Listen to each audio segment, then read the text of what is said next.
Hey, good evening, Kennetor's Capital Nightly Strategy Podcast for September 24th, 2024.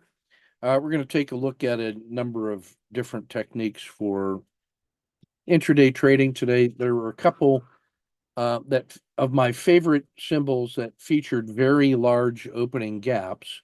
And so that triggers me to trade them on 1 minute charts using the breakout box technique. So what we have here, this one is I think this was Home Depot. Let me see.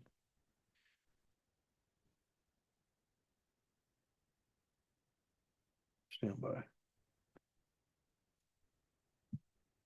Yeah, this is Home Depot. So the close yesterday was here. This was a large gap. And so what I do is I put an R10 box on either side of that opening, and then I'm ready to play the breakout from either of those levels. And then what I'm going to do is take the first breakout, and then I will use the opening as the initial stop. So if it breaks out to the upside, which it actually did, I would be long from here. And I would be using that red line as my initial risk. And that's equal to an R10, which is 1/10 of the range stat, which for us is the maximum reasonable intraday move. And then the same thing if it broke to the downside. So let's see what happened.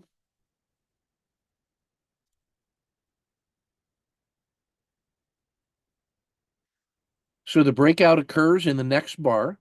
So I'm using that opening as my risk box, and up it goes. So 3 minutes in, I'm already an R to the good. I should never lose money on this trade. It comes back and it hits the skin of the dragon. And so what I'm essentially using when that R10 rolls over, as you see it does here,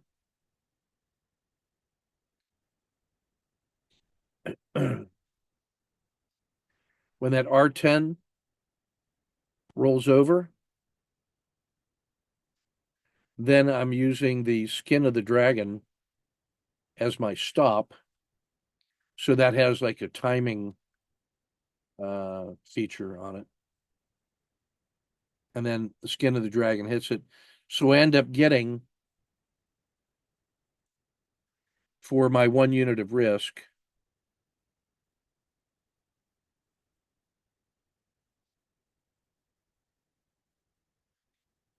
about 1.5 R. And that takes about 8 minutes. And really, on that first bar of in the trade, and then it takes off and is going somewhere right about here, you should have that stop moved up to about like that, so that you're already locking in 1R no matter what. And then once that thing rolls over, the R10 rolls over, you accelerate from here and then take the skin of the dragon, and then that's what gets you out right there. So that's my technique for trading that large gap. Here's another example from this morning. This one is, I believe, Caterpillar. Yeah. So this is Caterpillar. And we talked about this one. We talked about Home Depot and Caterpillar as being really good trading targets in exactly this market because it was Main Street, not Wall Street or the tech leaders that were featuring the strongest moves. So when you get this kind of gap in Caterpillar, closed here, and then gaps up all that way. That's an abnormally large gap. So I put the R10 wrist box on either one. And technically, I can enter this inside the first bar. Like as soon as it goes up more than an R10 from the open, I can actually buy that right there with a stop at the open.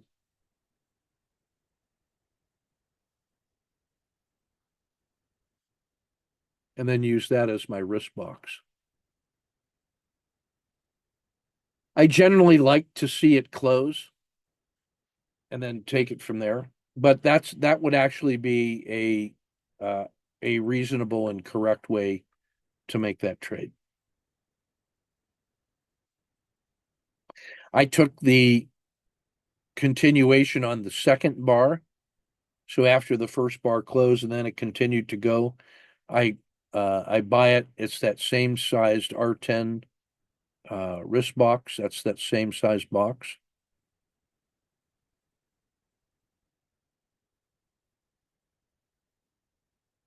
Now, by this time in the trade, I should be at no lose plus dinner for two. I wouldn't be offended if you had actually taken that little piece right there. But remember, that dragon skin doesn't draw until this closes, so that actually won't get you out. But now my stop should be about here, so that I've locked in 1R. I'm well above the VWAP. And when that rolls over the second time, I go ahead and take that exit, and that gives me a 2R trade. Now, there was a reversal to the main trade available, but I wasn't trading that this morning. So I was just trading the big gap up with the bracketing of the R10. That's in our advanced day trading course. All right, this one is MSOS on 3 minute.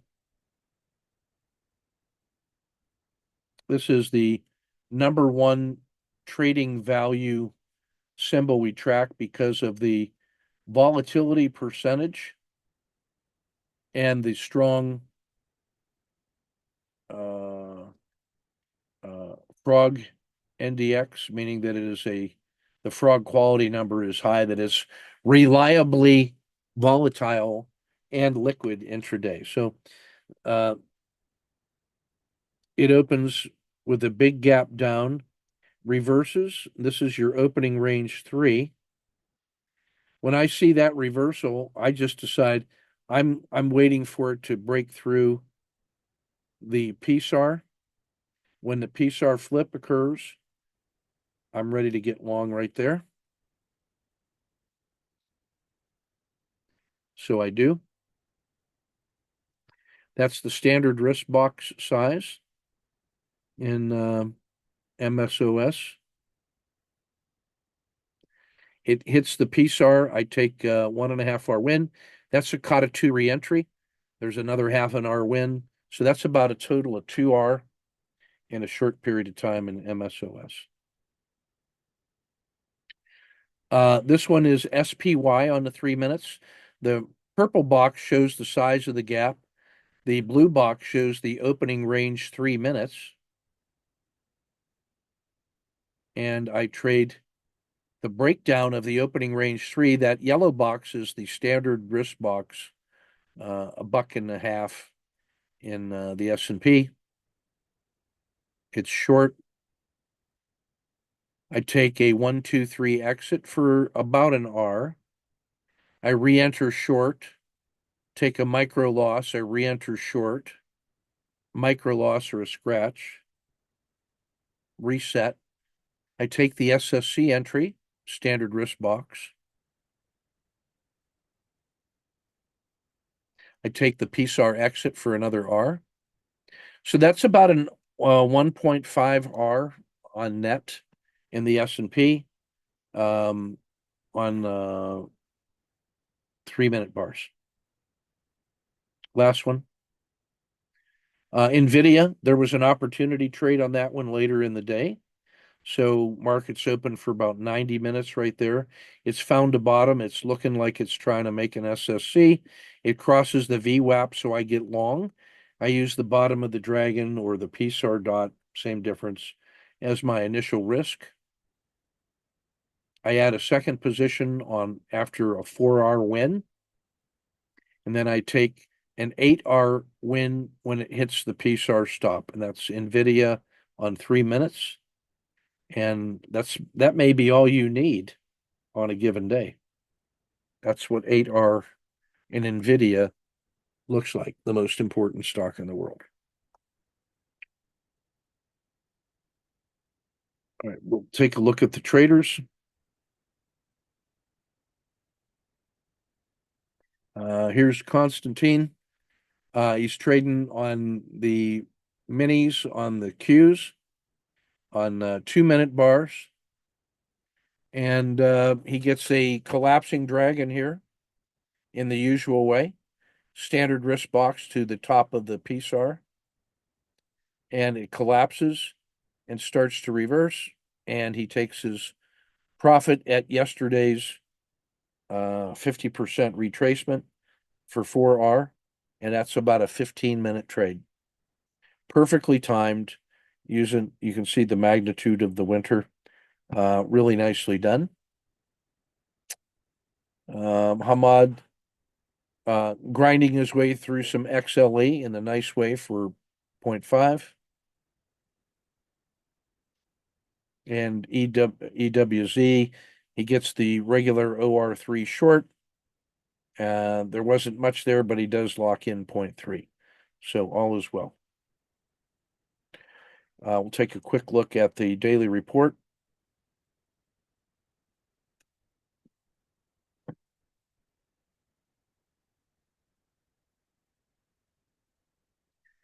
The 150-day look back, you can see we're pushing the all-time high once more after a nice move off this Kata 2 bottom. Looking for more. On the 30-day look back, we can see a little deeper and more closely. Look at the narrow range of the last 4 days. It has failed to fail further, and pushing the top of that box is the all-time high. So that is the lid of the pressure cooker. The last 3 days have been a steady grind up. It closed above the 3-day, 5-day, 10-day, and 30-day anchored VWAPs. This is a growth market. All it has to do is push through 572, and it will melt up. Bullish normal, strongly overbought in every dimension, favorable volatility. Much to love here. And then just look at the things that are in the minimum pain. These are the relative strength leaders. Home Depot, Dow 30 Industrials, McDonald's. That's Main Street right there. That's how you get to things like Caterpillar and Walmart. Big breakouts on the 6-month time frames for Caterpillar, Cisco, Home Depot, Goldman Sachs, McDonald's, and 3M. That's America Main Street right there. So tech is not even leading the way on this thing to the upside. When it kicks back in, look out above, and you can see all the global ETFs that are all following the US lead on this one with big breakouts over long time periods. I'm remembering that this is peak chaos because of US politics, but I think the Fed has spoken and people are betting on the American economy regardless of the moron that wins the presidential race. We have a handful of favorable reward to risks in the auto framer for short-term swing trading. This is the TC2000 version of that. Oracle, International Paper, and Qualcomm. Qualcomm is probably going to buy Intel, and that'll be good for their business in the chip space. And that's partly one of the reasons Intel's been having a pretty good couple weeks here. Being dominated once more in the summer, and actually the global ETFs are doing better than the US large caps as the rest of the world catches up. Very broad-based strength across the board today on both the stocks and the ETFs. This is the top 10 by trading value. So marijuana, Tesla, Nvidia, clean energy, Devon Energy, Intel, those are the things to be focusing on trading. Even McDonald's is getting pretty close to that top 10. Those are all the reliable intraday traders. And let's see, take a look at the slopes of the three regression lines. The RL90 is reversing back to the upside. That's favorable for long-term boost. And the RL30 is getting ready to give you a COTA 2 reversal to the upside. And the RL10 has stabilized and there's room for upside growth. So this could still be a runaway good week ahead of us. So I'm prepared for that kind of melt up while also respecting my stops. I'm staying focused on intraday trading right now because of the chaotic nature of the markets, and that's the way I'm going to keep playing it. All right, that's everything I got. Take good care. We'll get this published and posted in the usual way. See you soon.